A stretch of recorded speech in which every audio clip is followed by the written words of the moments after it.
Cheeky bastards. Anyway, where was I? Oh yeah, all the charity work I do. I don't want to really talk about it, but I do. One of the first big charities I got involved with years ago was when I worked at the University of London, was the Terence Higgins Trust, which is the big AIDS charity in Britain. And it was sort of mid to late 80s, so people were still like, oh, what's this new thing called AIDS? What's this? Oh, it's gone from strength to strength now. It's doing very well. It's gone global. But got its own day and everything. 1st of December, World AIDS Day. I don't think it'll ever take off like Christmas, because it's got a wrong vibe about it. And the card companies have missed a trick. They're usually straight in for anything, aren't they? And you cannot get, sorry, you got AIDS cards. They don't exist. Or one that plays a little tune to cheer someone up, a little relevant tune. I don't know what a relevant tune would be, but I'm a 9-stone cowboy. It doesn't matter. But I won't do this in San Francisco. Because you had a bad gay. Oh, shut up. Shut up. No, but I learned a fascinating fact when working for the Terence Higgins Trust. People always learn stuff from my lectures.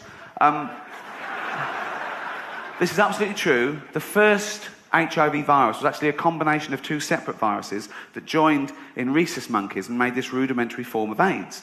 And this was passed to chimpanzees. Sometimes chimps will get a bloodlust and eat a rhesus monkey, and it sort of evolved and mutated in chimps. And because we're 98.6% genetically identical to a chimpanzee, it was able to be passed to humans. And the first human contracted AIDS when he was chopping up chimp meat and he cut his finger, although that's the excuse I'd have given as well. You'd have to come up with something when you go to the doctor and you go, I feel terrible, doc. And he goes, well, I'm not surprised. You're the first human to contract AIDS. How would I got that? 2 ways. 1, you were fucking a chimp up the arse. Me? Fucking a chimp up the arse.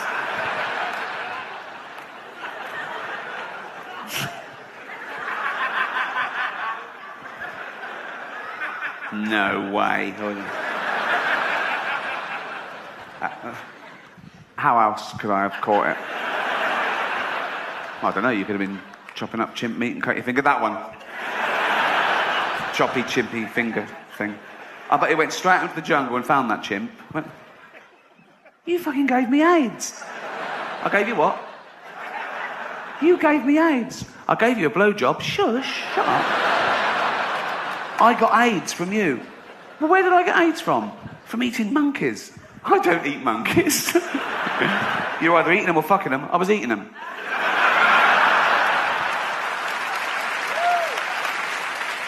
But the greatest thing I learned when working for the AIDS charity was that this is the best leaflet in the world. Okay? This is a real flyer that came round, issued by the Terence Higgins Trust. Okay? It came round the university I worked at in about 1989. Okay?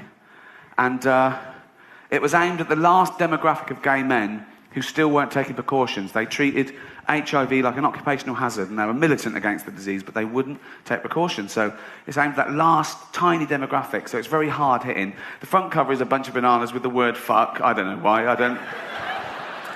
And it's basically a 10-point plan of health advice to not contract HIV. And this is the title of this flyer. You know it's going to be good when this is the title.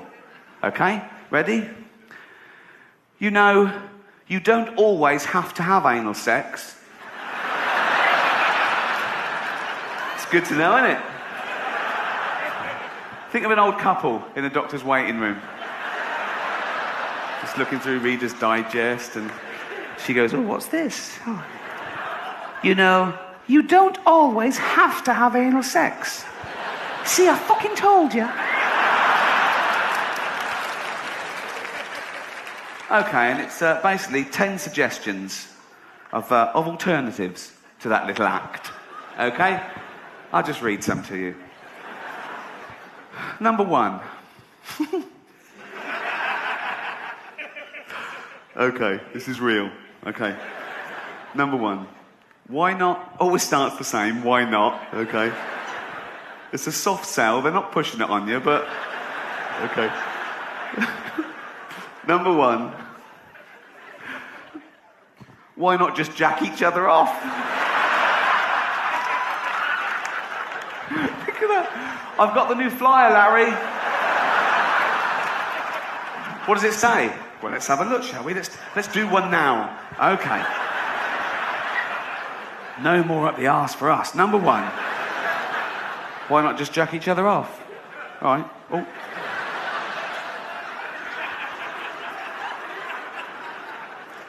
Number 2. Always starts the same. Why not? Right. Number 2. Why not just come on his back? It's the casual nature of it. Like it's a recipe. Why not just throw in an onion?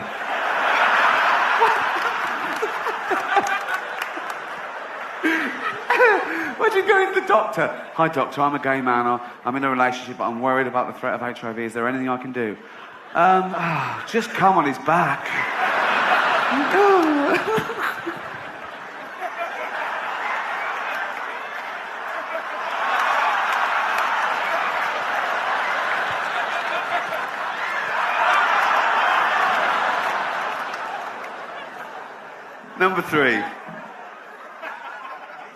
Number three. Oh, so I used to read this out to everyone I met, and they'd be laughing at number 1 and 2. I'll get number 3, I'd go, ew. Number 3. Why not just come in his hair? Not the hair. Not the hair. On the back, sure. On the back, go on.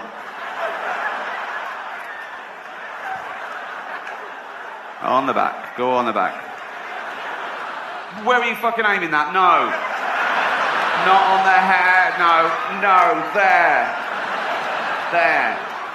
I don't trust you, I'm putting on a shower cap.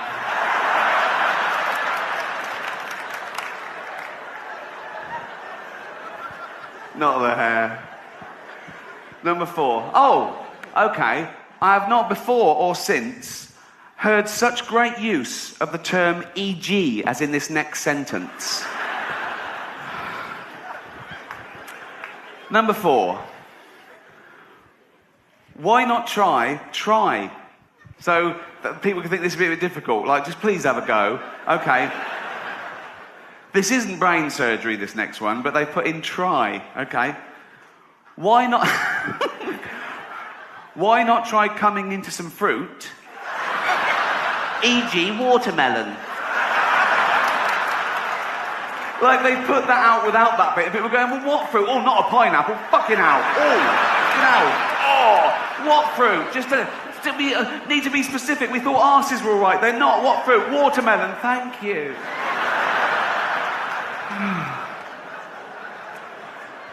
And on and on.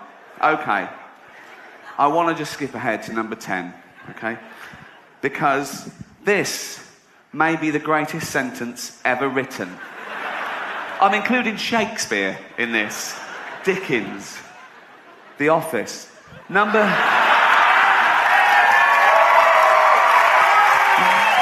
Thank you. Are you ready for this? Number 10, okay? Now, I think the bloke writing these was struggling by now. I think he'd gone into his boss and said, I've done it, I've come up with 9. The boss went, oh, we need 10. Really? Yeah, we need 10. I've got 9. We need 10, really. I'm coming in hair and fruit and everything. I mean, we need 10, we need 2 rows of 5. We need 2 rows of 5, definitely. It's the symmetry I like. Just come up with another one. You've got half an hour. We go to print. So he went back in and he came up with number 10 at 1 minute to 6, I think. Okay, number 10.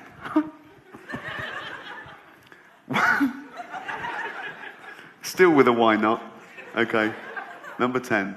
Absolutely real. Ready? Why not both come out of a window?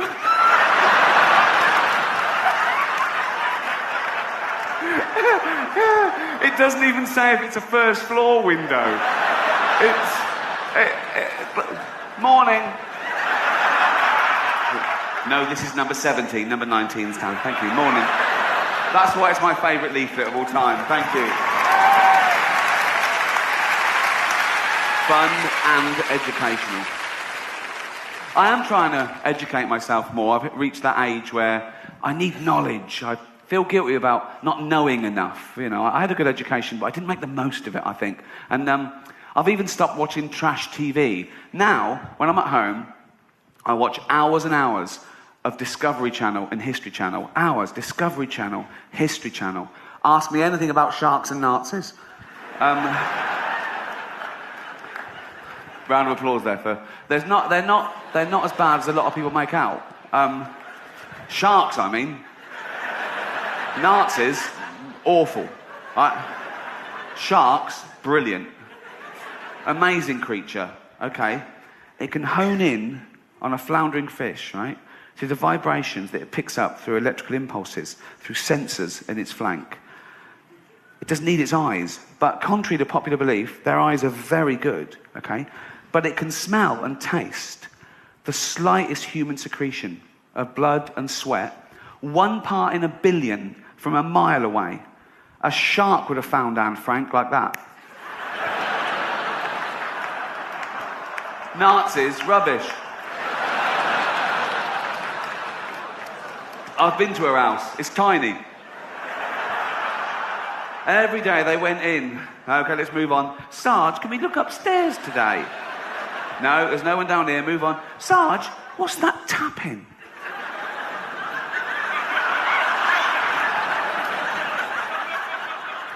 She had time to write a book, for Christ's sake. Well, it ends a bit abruptly and no sequel. Lazy. No, but... Not a traditional subject for comedy, the old Holocaust. But I will say something about the Holocaust, and I'm sticking my neck out here, but in my opinion, I blame Adolf Hitler. He was the ringleader. Old Adolf. That name's died out, hasn't it? He killed that dead, didn't he? No one's calling their kid Adolf nowadays. No little Adolfs going to school. Loads of Brads and Angelinas, but no, look, you don't hear the teacher doing the register. Brad here, Angelina here, Adolf here. I do that quick so no one can take a picture of me doing that. No, but people make excuses for him. People say, oh, he was stupid, he was easily led, he didn't mean that. What do you mean he didn't mean that? They say, oh no, he was influenced by the political philosopher Friedrich Nietzsche, right? Because Nietzsche wrote this paper talking about a Superman. He said, not all men are born equal.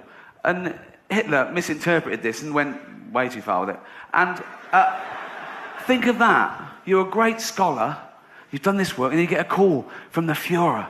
And the Führer goes, all right, Nietzsche.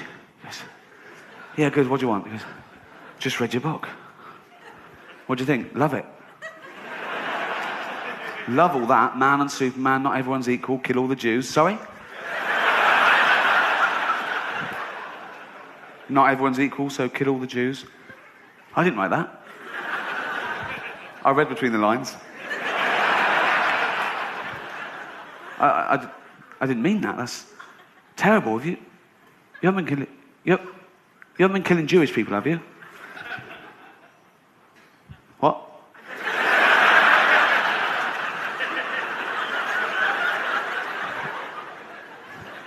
Have you been killing Jewish people? Yeah. Yeah.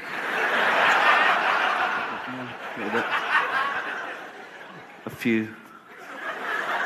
How many? 6 million.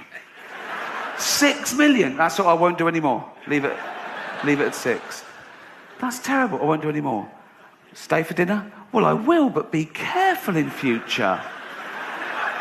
I will. Are you writing any other books? Well, I am, but I'm scared to tell you about it. I won't do anything. What's your new book called? My new book is called The Gypsies. Do we need them, Mum? Cheers. No, don't applaud that. We shouldn't talk about such things. It's not like we're in peace times now, is it? There's a little thing going on in a country called Iraq, which is not my favourite war. My favourite war is... oh, it's so many. They're good for different reasons.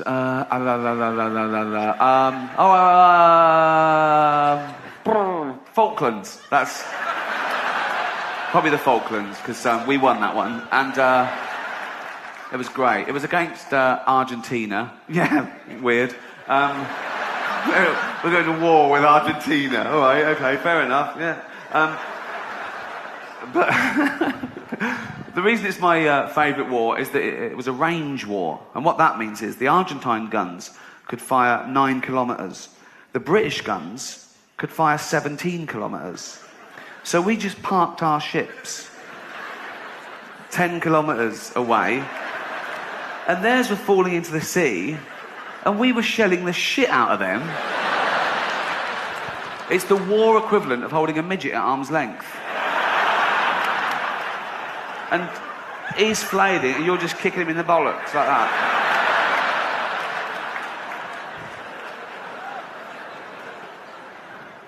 Vietnam, best soundtrack. Second World War, best ending. That had to be the end. That was a great finale. You couldn't follow that, could you? People are worried about that. They go, oh, atomic energy. Oh, it's bad. The effects are still being felt today. But, oh, it ended a war. And that's good. And it was discovered by Einstein. And he's a genius. And in his 1903 paper, he said that light could be described as discrete bundles of energies that when irradiated onto an unstable... What maniac thinks like that? Really? I'm not a doctor, but I think that's what turned Stephen Hawking's mad, too much thinking. Do you know what I mean? The universe is expanding. Of course it is, Stephen. Yeah, of course it is, yeah. Jeez. Take a day off, go for a walk. Not a walk, but I mean, just... No. Open a window. Watch a bit of TV. Robot Wars is on. You love that, don't you? Greatest mind on the planet. People say, oh, we shouldn't have a go at Stephen Hawking. Oh, he's a genius. He's not a genius. He's pretentious. Born in Oxford and talks with that fake American accent.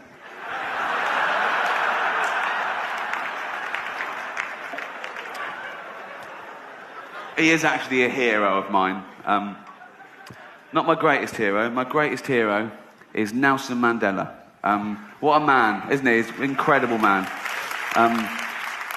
Incarcerated for 25 years. He was released in 1990. He's been out about 18 years now. And he hasn't reoffended. I think he's going straight.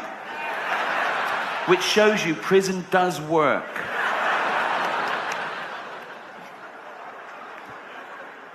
I learnt a lot last year about one of your great American heroes, Rosa Parks. It was the 200-year celebration of the abolition of slavery in Britain last year. We were a bit ahead of you on that. But well done. Well done. But the abolition of slavery wasn't the end of racism. Racism was still inherent in society as late as the 50s and 60s in England and America. And it was this one incident that sparked off the civil rights movement. A young black woman called Rosa Parks refused to give up her seat to a white person on a bus. It was the law, but she'd had enough. And she was arrested for that. But then that law was changed. But she didn't stop there. She started sitting in those seats meant for disabled people.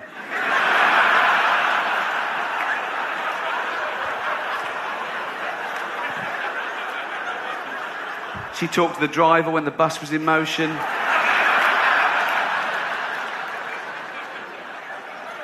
Did she have the correct change ready? Did she, bollocks?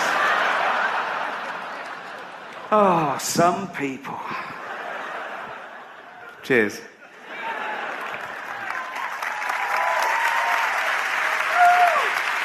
I'm not a political comedian. I used to be quite political. Growing up, that 15, 16-year-old becoming aware, and, well, you did it to annoy your parents, obviously, but I think we're inundated with politics from an early age. I think everything is charged with politics and morality and the way to live. It's in everything, fables, nursery rhymes, little sayings. I remember, I must have been as young as 6, when we used to have an assembly at school, an infant school. We'd all come in every Monday and sit down on the floor, cross-legged, and our deputy headmaster used to come up and tell us a story. And it always had a moral that we were meant to think about, and this would make us into leaders of men, character building. And he used to take ages over it. And he loved it. It was his best day, you know. And I remember he told us about the 2 mice. The lazy mouse and the industrious mouse. And it was summer, and these 2 little mice were out in the woods. The sun was out, the streams were babbling, there was flowers, there were berries, there were nuts, and lazy mouse, he'd just be running around in the sun, having a bite from a berry, throwing the rest away. There was loads, it was never going to run out. Industrious mouse, he'd have a berry, sure, but he'd eat it all, and he'd put one away for a colder season. He knew. Lazy mouse, he'd be fucking running about, sunbathing, eating, chewing, throwing the rest away. Industrious mouse went, oh, be careful, lazy mouse, because come winter, oh, fuck off, you square.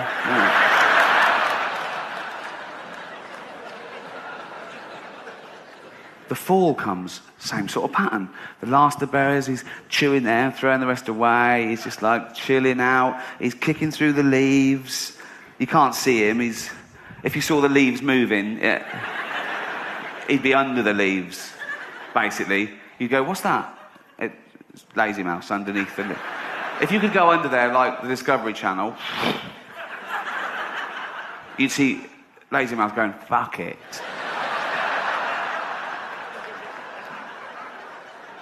Industrious mouse, he'd be putting freeze-drying loads of berries, he'd be chopping wood, and he made an axe to chop the wood out of a little twig and a sliver of flint, which he tied on with a horsehair, thus enabling him to chop and stockpile fuel. So, winter comes, different pattern. The ground's hard. There's nothing. There's no fruit. There's no berries. There's no nuts. There's nothing at all on those trees. And he can't find anything. And he's starving. And he's freezing. And he's losing his body weight. And of course, industrious mouse. Now he's in his cottage that he built somehow. Roaring log fire. Just sitting there, rocking on a pebble.